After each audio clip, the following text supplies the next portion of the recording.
He has defeated 8 current Hall of Famers inducted into the International Boxing Hall of Fame. He is the 8th Division World Champion. Please welcome back to the sport of boxing, the legend Manny Pacquiao! Balahi, yung sumbang. Ingato tangal, human na nga. I miss boxing. I'm excited for the fans to give a good fight. Boxing is my passion. The way I train, the way I work hard to make sure that I can give a good fight to the fans.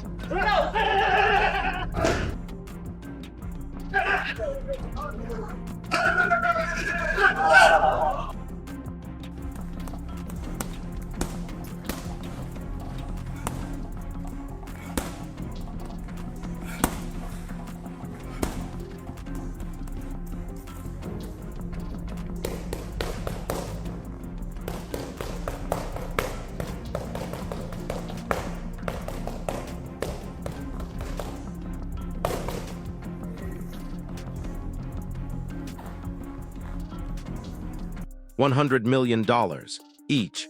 That's what Floyd Mayweather and Manny Pacquiao are getting paid for their rematch, and honestly, that tells you everything you need to know about what's really happening here. This isn't about legacy. This isn't about settling some unfinished business. This is about 2 aging legends cashing in on nostalgia while they still can, and Netflix is writing the checks.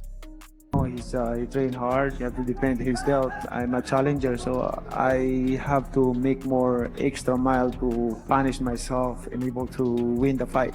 And that's my goal. I'm not underestimating my opponent. I have to make sure that I'm 100% conditioned. I'm still here. Manny Pacquiao. But here's where it gets wild. Pacquiao is out here talking like this is the fight of his life. He's in camp right now, pushing himself to the absolute limit, doing that insane stick conditioning training that makes your body numb to pain. The man is 45 years old and he's still getting hit with sticks to build up his pain tolerance. Meanwhile, Floyd's hitting pads with the same precision that made him 50-0, looking like he hasn't aged a day since their first fight in 2015. The question is, are we watching 2 warriors prepare for battle, or 2 businessmen rehearsing for the biggest payday of their lives?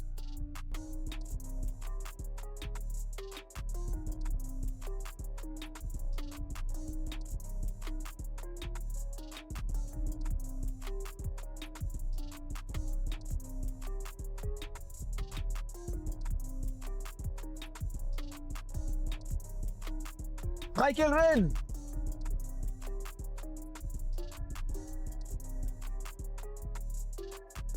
We're not done yet.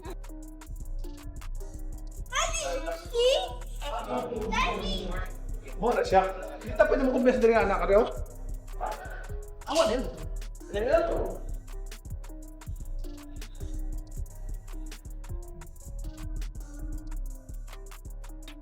Last 30 seconds.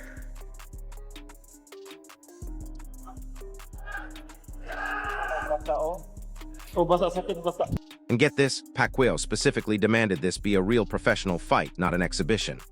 Floyd apparently pushed for an exhibition, which makes perfect sense because exhibitions are easier money with less risk. But Manny said no. He wants the real deal. Full contact, real judges, official records on the line. That's either the most admirable thing you'll hear all year or the most delusional. Because let's be honest about what happened the first time these 2 fought. He wants an exhibition with me, but I disagree, and I want to fight with exhibition with him. I want to fight a real fight like this. So this is it. This is what I'm waiting for. May 2nd, 2015. The most hyped fight in boxing history. 5 years of negotiations, trash talk, and anticipation. Floyd made $200 million, Manny made $100 million, and fans felt robbed. It was 12 rounds of Floyd running, clinching, and point fighting his way to a decision that nobody wanted to see. Max Kellerman called it underwhelming, and he was being generous.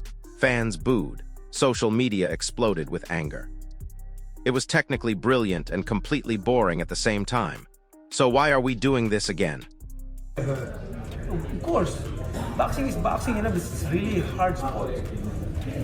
When laziness comes to your body, to your mind, then stop boxing.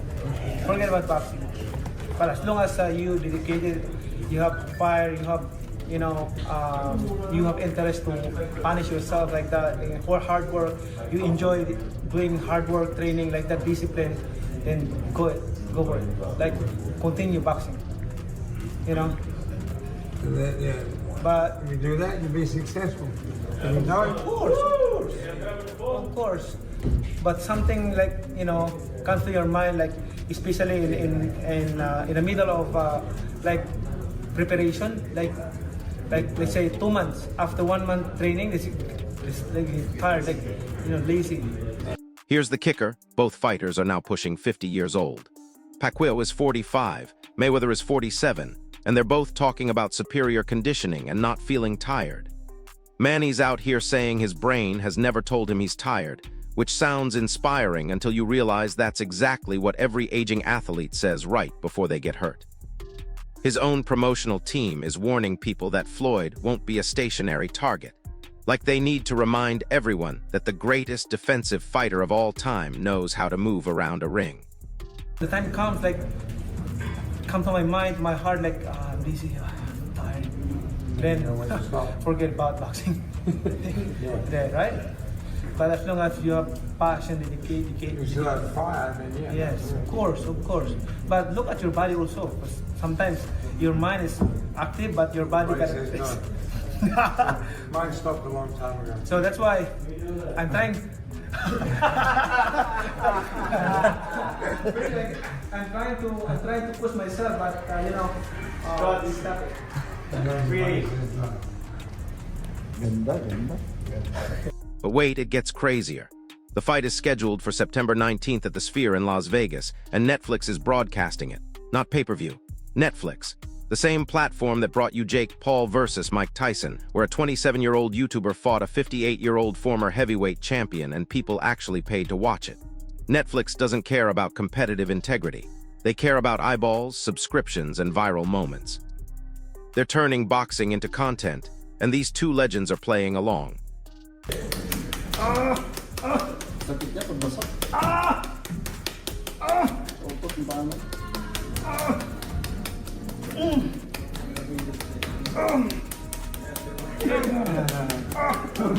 Only happy place. Happy place.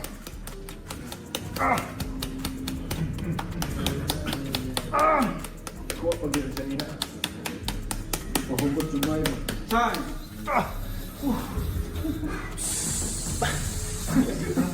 These are time, Jimbo. I did that by about 45 seconds. Go. Go.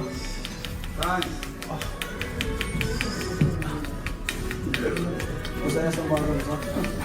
Now listen to this part.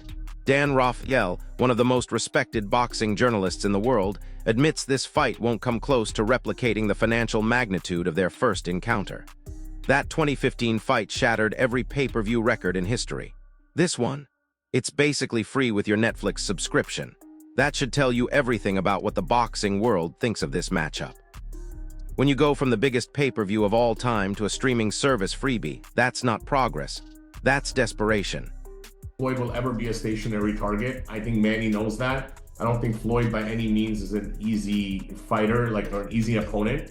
Yeah, don't expect Floyd to be a stationary target. That's not Floyd. Floyd is Floyd. I mean, there's a reason why he's nicknamed the greatest of all time. There's a reason why he's the GOAT. There's a reason why he's 50-0. And there's a reason. There's a bigger reason why he's agreed to step back in the ring, and that's because Floyd is Floyd. And of course, Manny's Manny, Floyd is Floyd, and Floyd's not just gonna step into something knowing that, Floyd plays to win, as does Manny. So it's gonna be. Here's what nobody's talking about, though. Paulie Malignaggi, former world champion and one of the sharpest boxing minds out there, sees this for exactly what it is, a high-profile cash grab. He's pointing out that even their first fight, despite all the hype and championship stakes, felt more like a tactical dance than the war everyone expected. That fight had real meaning, real belts on the line, real pound-for-pound supremacy at stake. This rematch. The only thing at stake is their bank accounts and whatever's left of their reputations. Floyd's 49 and Manny's 47. I mean, the testing, I mean, the medicals and stuff are the same. It's the standard full physical, MRI, MRA, the eye exam, blood, EKG. So very standard, like what it is typically. They're getting insurance, so that's not a problem. right? So that there's no concerns or any issues there. You also have to look at their history, right? Their history is, look at how many fights they've done, look at how they've performed. They've always shown up.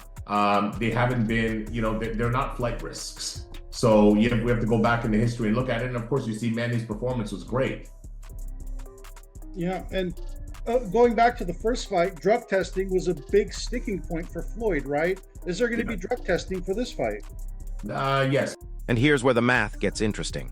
If you're offered $100 million to fight and you're still in decent shape, you take it. That's not even a decision. Prize fighters fight for prizes, and this is the biggest prize either of them will ever see again. But here's what's disturbing. Both their teams are already making excuses. They're talking about insurance policies, medical clearances, and how there are no serious concerns. When you have to reassure people that your fighters won't die in the ring, maybe that's a sign they shouldn't be in the ring.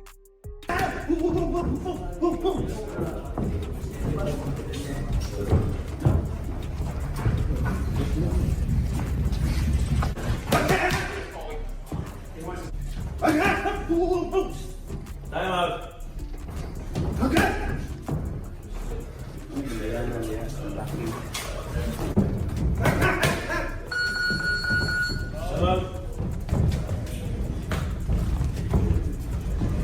The training footage tells a different story, though. Pacquiao with Freddie Roach, still throwing combinations with legitimate speed and power. Mayweather still slipping punches like he's reading the future. These aren't broken-down has-beens stumbling around for a paycheck. They're still elite athletes who happen to be approaching 50 years old. The question is whether elite athleticism at 50 is enough when you're fighting someone who was elite at 30.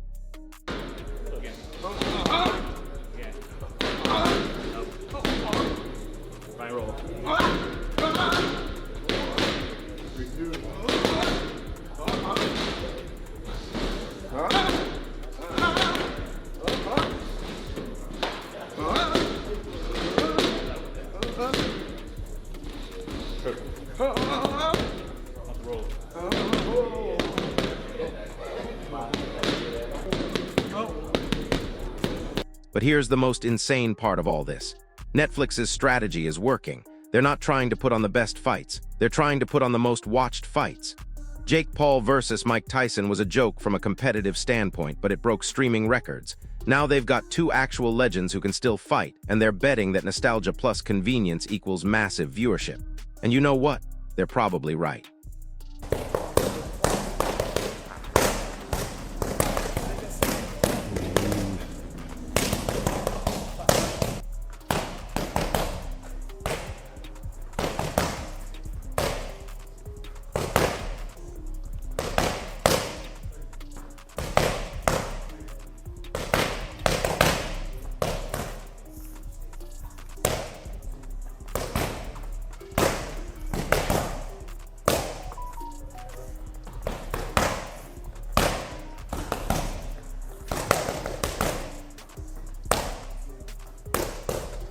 Critics are already saying Netflix needs to elevate the quality of their boxing content, but why would they? They're not HBO. They're not Showtime. They're an entertainment platform that happens to show fights. When your business model is keeping people subscribed, a competitive snoozer is worse than an entertaining mismatch. At least people talk about entertaining mismatches. Nobody talks about boring technical masterpieces except boxing purists, and there aren't enough of us to move the needle. Anyway, and if he is, that he makes all the money in the world for a Pacquiao fight and rides off into the sunset a rich man, I wish him the best. I want to fight somebody. I don't care about the money and all that. You know, Who you want him to fight? That's not good with Pacquiao. Pacquiao just drew with Barrios. Yeah, and you see what he look like? Yeah, because they're not on that level anymore. So what do you think's going to happen here, though? What do you think's going to happen in Mayweather-Pacquiao? Are you interested in it? Yep. Is it a good fight? Yeah. I'll be watching. Yeah, watch it. The first one was awful, but now they're 50 years old. Let's see it. But why, though? But you didn't like the first time they fought. No, I didn't. I'm not going to watch the second You one. didn't like that match?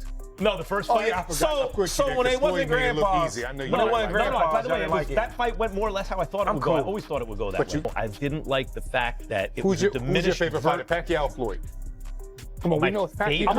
I don't know Pacquiao. Actually, Floyd watching Floyd fight is actually more my style of that perfect boxer. That's what when I I do a pound for pound ranking, I'm trying to be objective. Pacquiao jumped more weight classes. What he did pound for pound to me was more impressive. But you have him over Floyd. In But the I pound for pound never thought Pacquiao was going to beat Floyd, ever. But never Pacquiao, thought he's one of my favorite fighters. Cool. Floyd and Pacquiao, they're one of my favorite fighters. But I still want Floyd's to the see longer, bigger, better defensive fighter. Right. You know, But let's be real, what this is all about, business. This is going to be a mega event. Doesn't matter how old they are. They're the two biggest names in boxing today. So here's what we're really watching. Two of the greatest fighters of the last 20 years, both past their prime but still incredibly skilled, getting paid generational wealth to settle a score that was already settled 9 years ago. It's happening on a platform that cares more about social media buzz than boxing legacy, promoted by people who know exactly what they're selling and don't care if you call it a cash grab. Because at the end of the day, you're still going to watch. That was also a cash grab, but really look, that one was also a little bit too late, and really they didn't really fight with that passion and fire. It was more like, I'll dance, you dance, and if nobody gets hurt, we both win, And that's not really what fans want to see. Having said that, the first time around was for the championship of the world. Floyd was champion. Pacquiao was challenging him. I think Floyd had the WBC title at the time, so on and so forth. And you know what I say about. And at the time, it was still a fight that was viable within the whole world landscape of the welterweight division.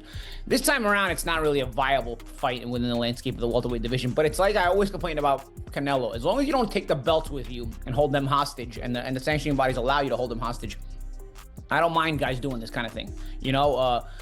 Let's face it. Is it the only time we've seen this? We've seen this time and again. I mean, Leonard did the third fight with Duran and Hearns in 1989. While this is The real question isn't whether this fight makes sense competitively. It doesn't. The real question is whether we're okay with watching legends turn into content creators. Whether we're comfortable with Netflix deciding what boxing looks like for casual fans. Whether we care more about seeing great fights or just seeing famous people fight. And honestly, based on how many people watch Jake Paul knock out Mike Tyson, I think we already have our answer. you will ignore. The rematch with Hearns and the third fight with Duran, I think those sold pretty good as well. People got into it. Were they kind of duds? Yeah. I mean, the third Duran and Larin fight at the Mirage, people kind of are probably more forgetful about it. But regardless, the nostalgia aspect of it, like the champ said, is going to attract people. It's going to make people curious. There's also the aspect of it where the new fan base is always curious about the old-time fighters, which is why Tyson always gets views even today, because people are always curious about the Mike Tyson mystique, the Mike Tyson effect. So people that weren't able to be alive and wake up the morning of a Mike Tyson fight to know what that feels like, want to feel that today. I promise you, it's nothing like it was in 1989 with Tyson, no matter what you guys want to feel. But regardless, I think people get curious about that. And I think this is going to be sort of the same. So there you have it.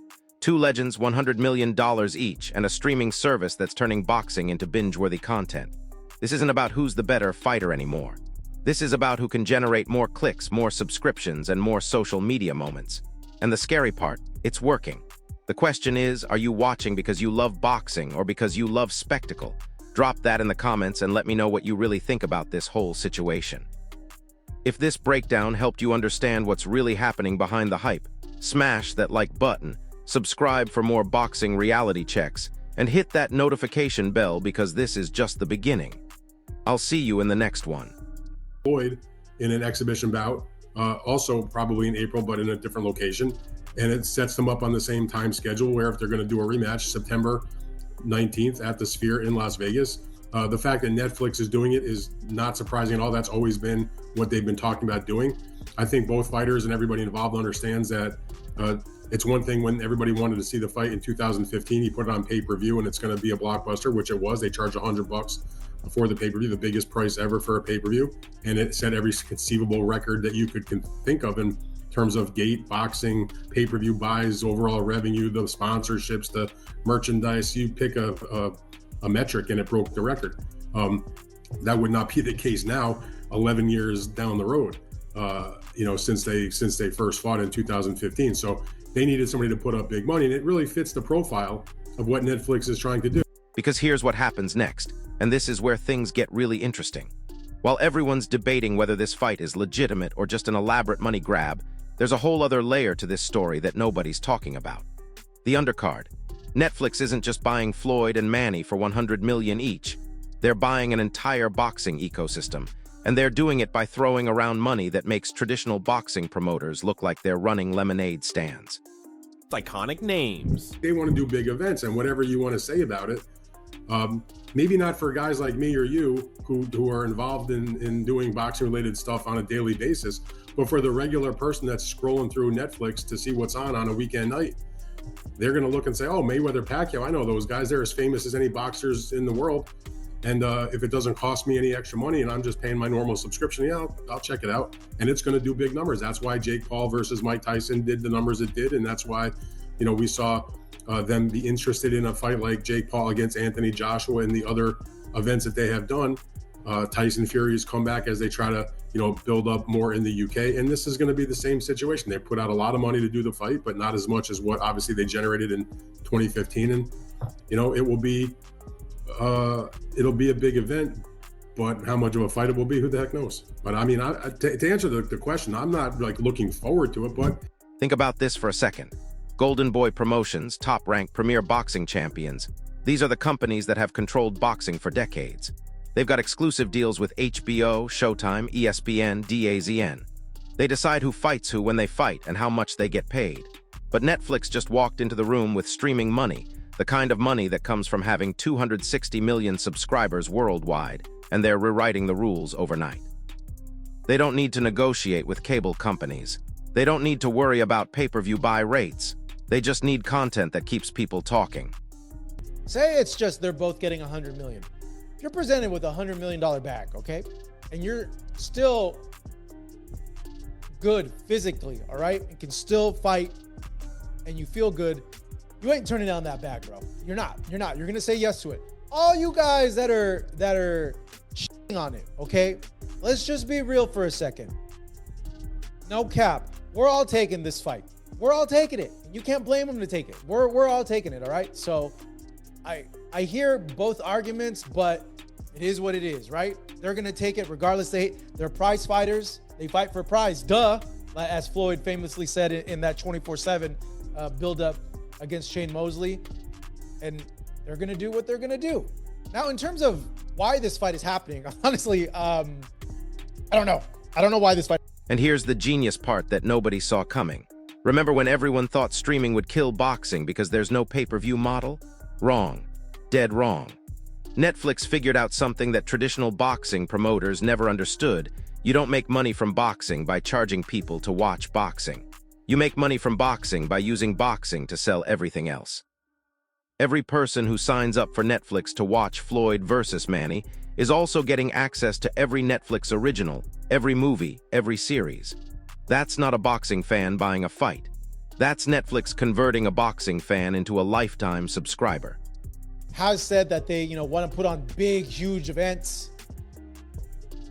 If you were to grade the type of events they've put on in terms of how serious they are, and when I say serious, I mean like real fights, okay? Like real fights with implications in boxing.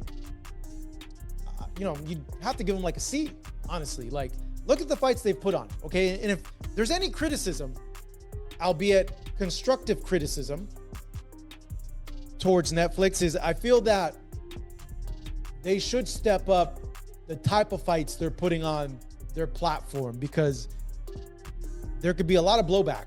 There was a huge amount of blowback the first Mayweather-Pacquiao fight, okay? You had all this attention. Literally the whole sports world and a big part of the world was tuned in to this fight. And the fight was boring. Put people to... But wait, here's where it gets even crazier. The financial numbers we're talking about aren't just fight purses, they're equity deals. Netflix isn't just paying Floyd and Manny to fight, they're paying them to become Netflix personalities. Think about what that means. These aren't one-fight contracts. These are content partnerships. Floyd could end up with his own Netflix documentary series. Manny could get a biopic deal. They're not just fighters anymore, they're Netflix talent.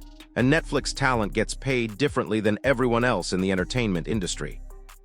Now let's talk about what this does to the rest of boxing, because the ripple effects are already starting. Ryan Garcia just posted on Instagram asking when Netflix is going to call him. Gervonta Davis is making jokes about streaming deals.